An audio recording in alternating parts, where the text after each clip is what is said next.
বাবা চিকেন এটা মাটনটা তো বেশ ভালোই লাগছে দেখে। হ্যাঁ ভালো করে করতে হবে, তবেই ভালো হবে। স্মেল ছাড়ছে ভালো, মশলা দিতে হবে বেশি, ভালো সেন্ট ছাড়ছে। আলুগুলো পরে দিতে হবে বলে আলুগুলো ঘি দিয়ে ভাজা না, নাহলে ভালো লাগবে না তো। ওই জন্যই স্মেল ছাড়ছে। ঢাকা দিয়ে দিও। এখন ঢাকা দিয়ে যাচ্ছি। Butter chicken. Butter chicken, butter ভালো সাবান। বাবা গো, ছোটো ছোটো সাবান গো। হ্যাঁ এগুলো তো ভালো। এই কটা সাবান দিয়ে পুরো মাছ চলবে না। বড় বড় নিয়ে আসে, কিন্তু ওই আমি বারণ করি দাও এগুলো আনে আর বড়, কিন্তু এগুলোই কাজে লাগে, আনতে হয় না বড়গুলো।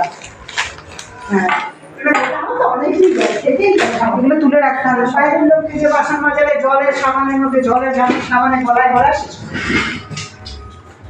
অত সুন্দর ভিডিওটা বানালাম, ওইটা কপিরাইট চলে আসলো, ভাবো তো। বুঝলাম না কেন, কোনো নকল না, কিছু না। মাছের হয়ে যে এটা বড় খাই ভিডিও বেশি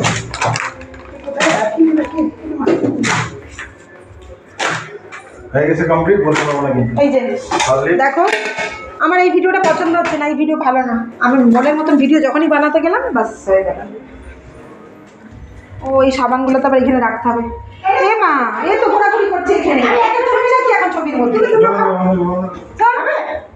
এখানে আসবে না তুমি। জ্বালাচ্ছি ভিডিওটা। ভাই তুমি ওইখানে থাকো না গো, তুমি আমাদের এখানে কেন আসো গো? আমি আসি না, কি করে ফোন করব? যাও তুমি তোমার চেহারা নিয়ে ঘরে থাকো, লোককে দেখা দিও না তুমি। ওদিকে থাকো, ওখানে থাকো। দেরি হচ্ছে। কর, কর। কতবার